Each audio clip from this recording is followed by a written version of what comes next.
What's up, everyone? Today we're going to use one simple principle to level up these Zelkova brooms. Zelkova broom is basically a formal upright style, and that means that everything that you do with it has to be relatively precise because there's not a lot of drama in the composition. So today I'm going to go over the branch structure of these two trees and talk about how the taper of the branching as well as the particular movement and patterns in them are so important in terms of creating a convincing composition. Now, these are both about 5 years old. If you want to pick up some bare root Zelkova 1-year-olds, you can do that on Bonsaify.com. And it just takes the application of a lot of repeated cutback and growing in order to get them from there to here. So it's late winter right now, and these guys have been cut back a number of times last summer, but during the winter period, we can get a much better look at the relative size of the twigs. And if you think about the twigs on a Zelkova composition, or really any deciduous composition, the taper of the branching from the interior or center of the composition out towards the edge is the thing that makes it the most convincing in terms of creating a sense of scale in your plant. So with these trees, it's important to make sure that any branches that are larger than others as they come from that center point here in the middle of the tree outward are cut back further. The larger the branch, the further you want to go ahead and cut it back. If it's still relatively small, then it can be left longer because those tiny tips that are out here look good in the context of the larger composition. So let's take this as an example, and as I rotate this here, you'll see there's a lot of twigs, but it's also got a few problems that we could address, and this is actually going to be a repeated kind of thing, not a one-off kind of thing. Regardless of where the exact front is, for now what I'm really concerned about is the size of the branching. And you can see here that this branch up near the top has grown really strong and then was cut back and it grew really strong again. But this portion of it is entirely too large. It's kind of destroying the illusion that we're trying to create in terms of the overall composition of the tree.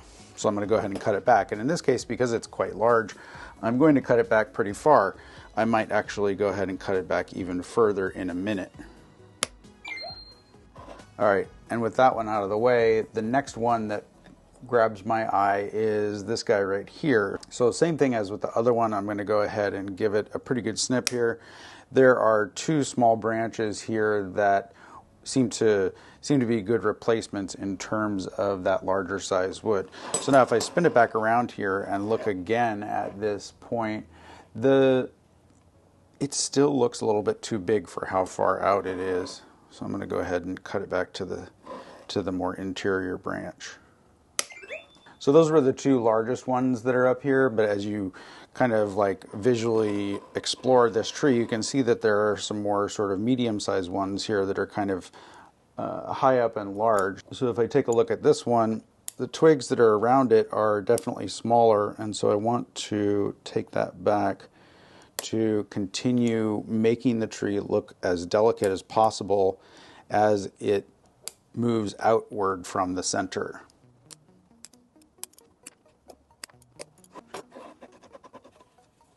All right, now let's take a look at the second one.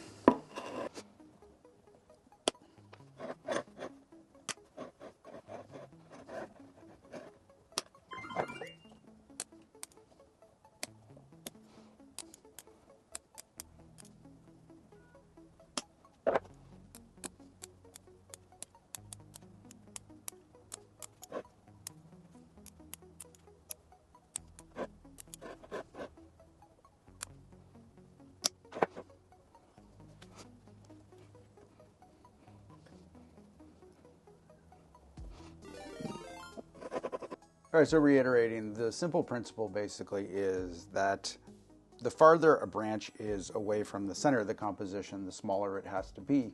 And the way to accomplish that is basically by cutting larger branches back further. It's always something that I hesitate to do with deciduous trees because of scarring and whatnot, but you'll find that they generally heal over pretty well. You can put a little bit of cut paste onto the wounds that are, larger than 1/8 of an inch, and generally speaking, Zelkova will heal over. Now, in terms of this mummification process, this is well documented in Japanese bonsai magazines.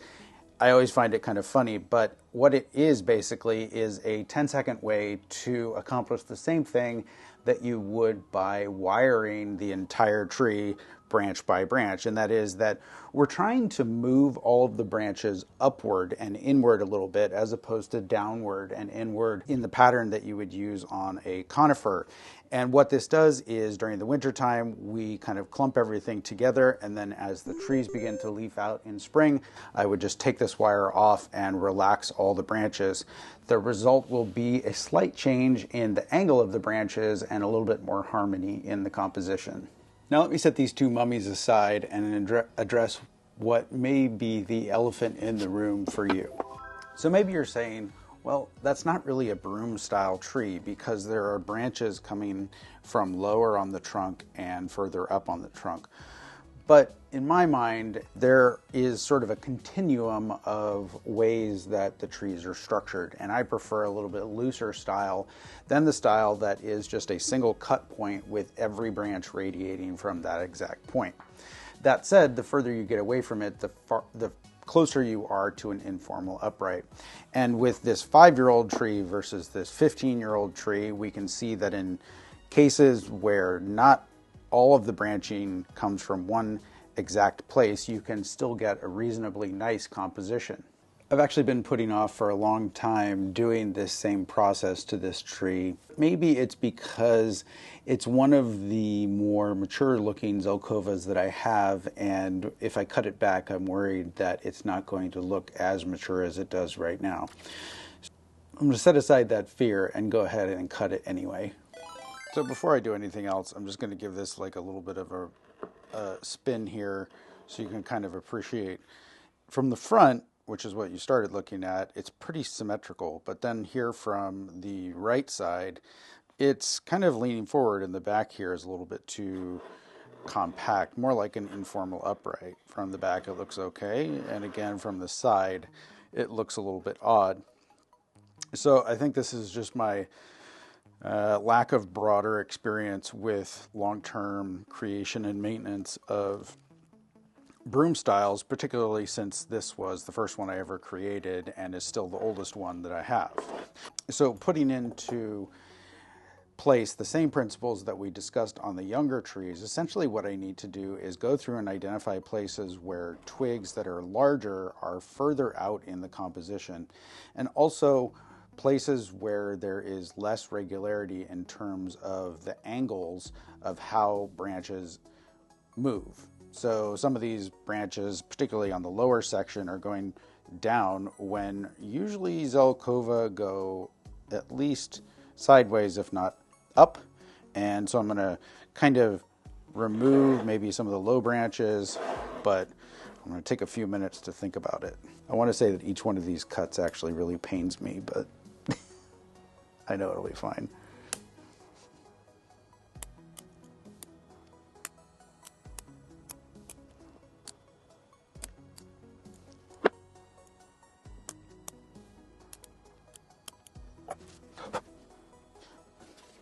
I have to admit, this really is painful, but it's going to work out.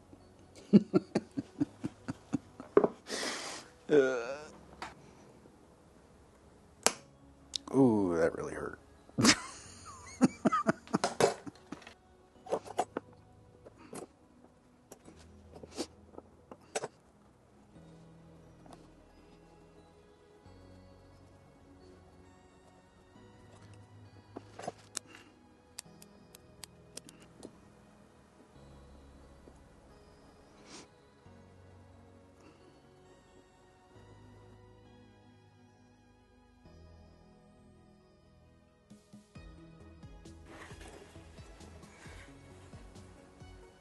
So in both cases here, what I've done is to remove overly large branches from the composition in a radial sort of fashion. So the larger the branch is in relation to its distance from the center of the composition, the more aggressive I've been in terms of cutback. Then I've bent the branches up, and in this case just sort of clumped them all together, whereas in this case I've clumped them into subclumps based on the main branch that they're coming from.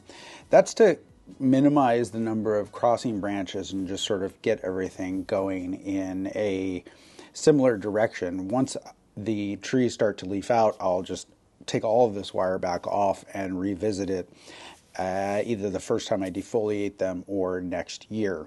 I don't know about you, but when I first saw a Zelkova broom, I thought it would be the simple type of thing to accomplish, and the more I try to do it, the more I appreciate how much actually goes into it. That wraps up this somewhat nerve-wracking video about leveling up your Zelkova. Don't forget to hit the like and subscribe button if you haven't done so already. Check out Bonsaify.com. Thank you so much for watching. We'll see you next time.